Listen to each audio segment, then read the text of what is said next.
Hello, welcome to The Wandering Mind. My name is Vini, and I am the Wanderer. Today, I want to talk about an expression and definition I have created, which is called inner acceptance. Often, we struggle with the pressure to improve ourselves, constantly pushing to perform better and grow. We want to overcome our difficulties to become better people for ourselves and for others. But this isn't a simple task. In today's world, social media makes it seem like everyone is living a better, more fulfilling life. We end up comparing ourselves, even internally, feeling like we're stuck or falling behind. For those who seek personal and spiritual growth, this adds extra layers of challenge because the journey is more than just self improvement. It's about aligning with deeper values and ethics. For example, if I wanted to live in a nicer or fancier neighborhood, I certainly need to earn a little bit more money in order to afford this change, right?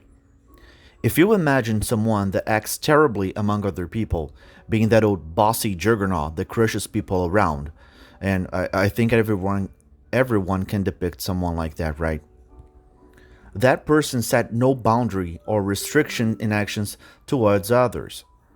In other words, this person has no fear, no remorse, no nothing about what they did towards others. And by doing so, this person probably will explore ways of earning money that others won't. I'm not saying that it is right to act like that, but to accept this as a possibility and a reality to some. This means that people who are morally inclined will establish a value for both things and weigh them down. Is it worth to have more money but to act like that? I could earn more money, but I need to leave the good and morals I have worked so hard to get. It could be a permanent stain on my record.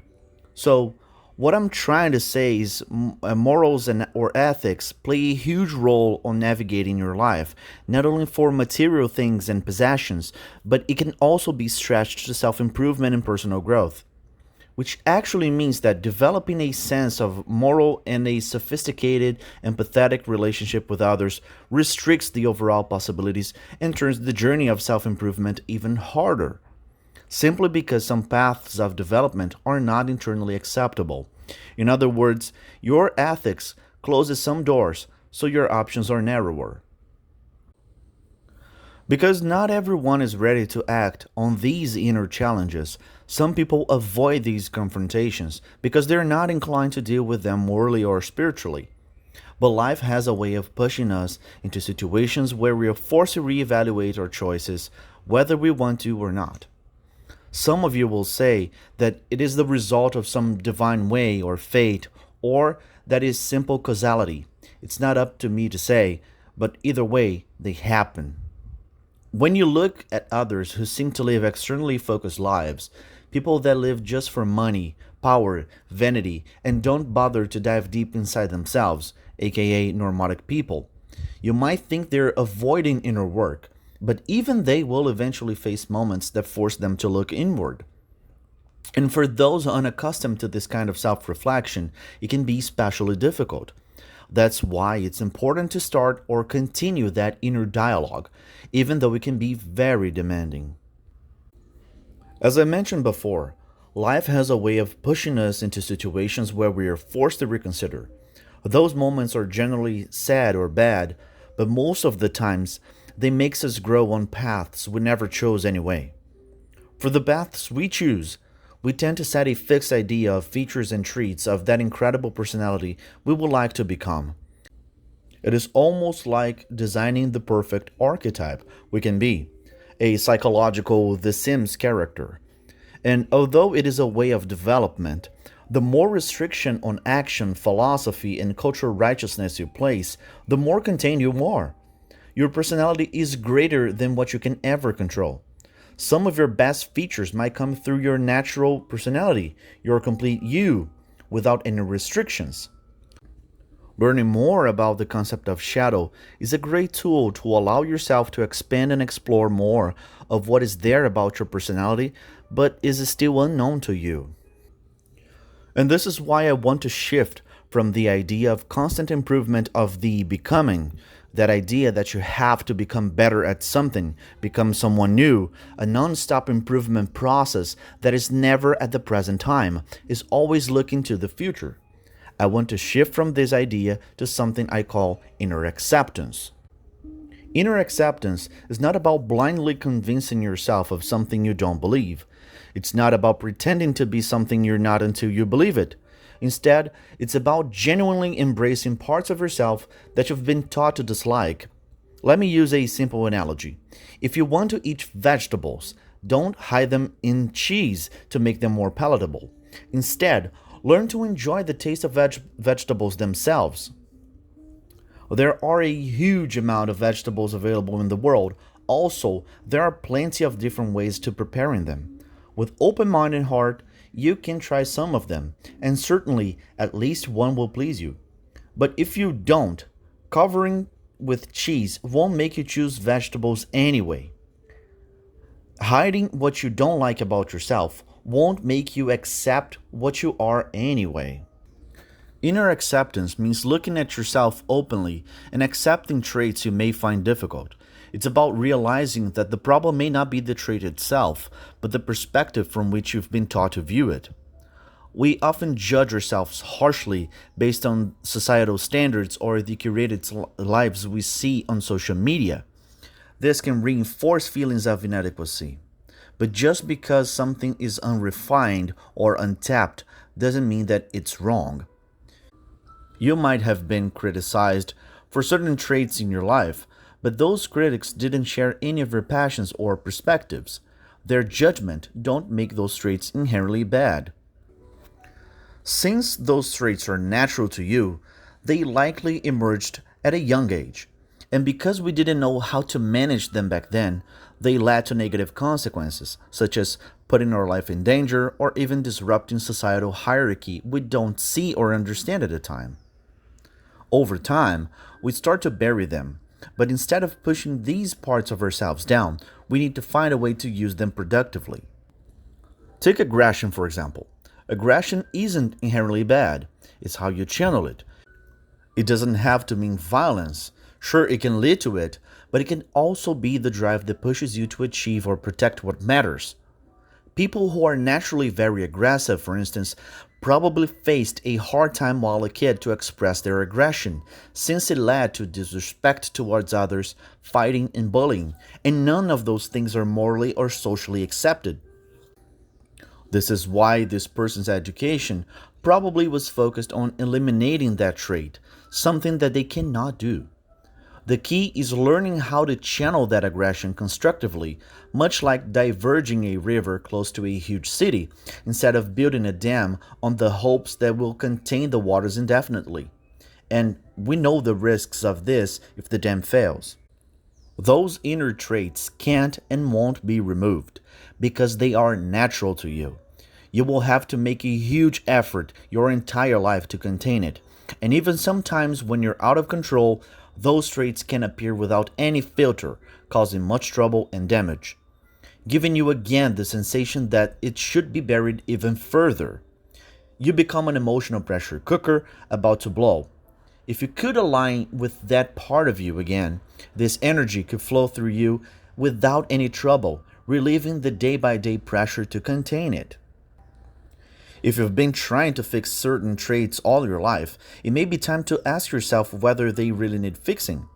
Perhaps the issue is not the trait itself, but how you've been taught to perceive it. We're often told that certain things about us need to change, but sometimes these traits are simply misunderstood.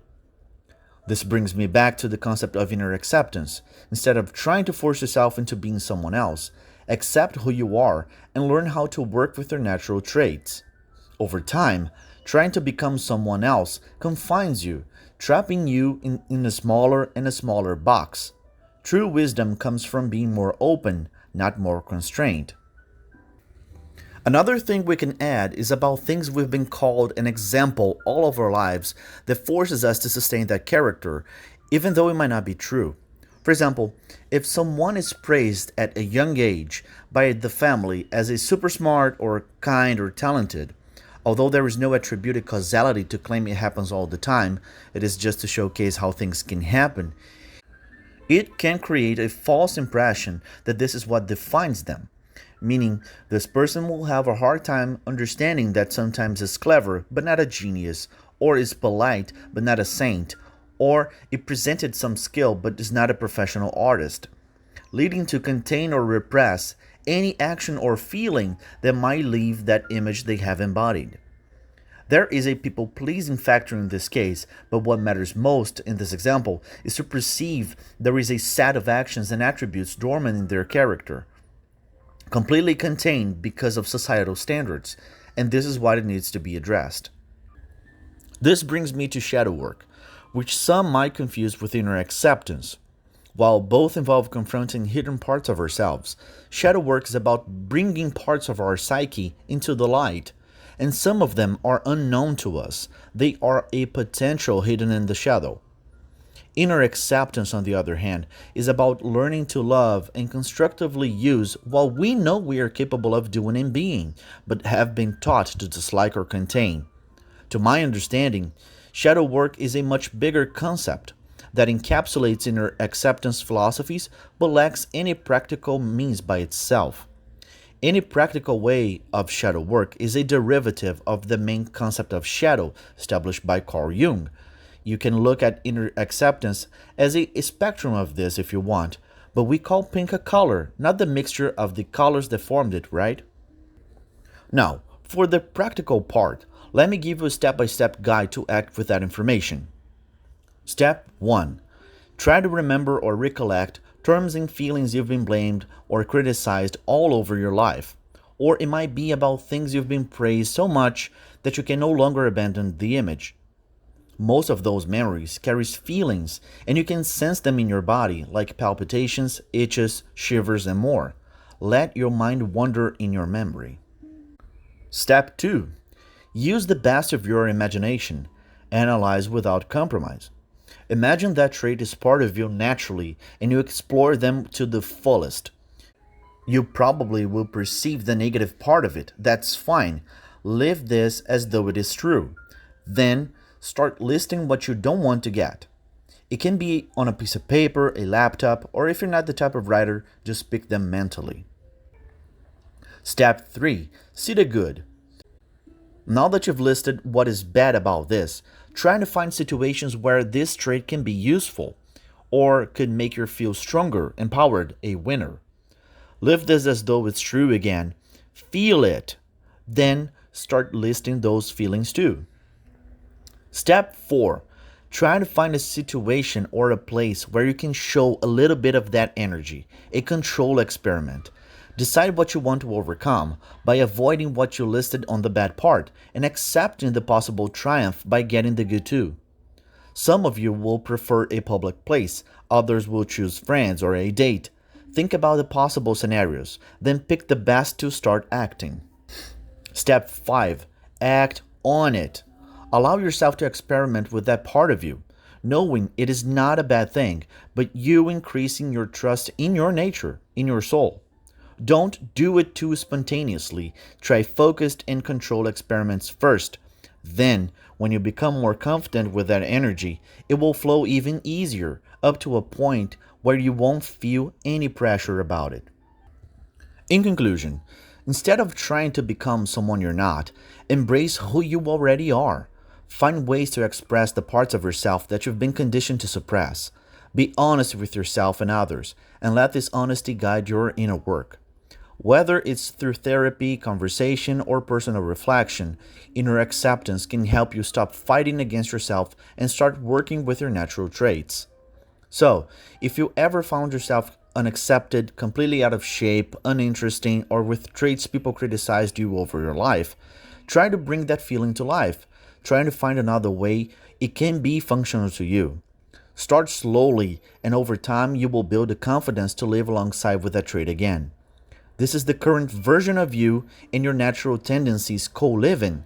It is nonetheless life flowing more naturally. This is one path for inner peace. You will have time to improve yourself and become someone even better. With new traits you will learn along living. But don't forget what you naturally are. It can be your best asset to make those new traits even brighter. As we continue exploring these paths together, I'd love to hear your reflections on today's journey.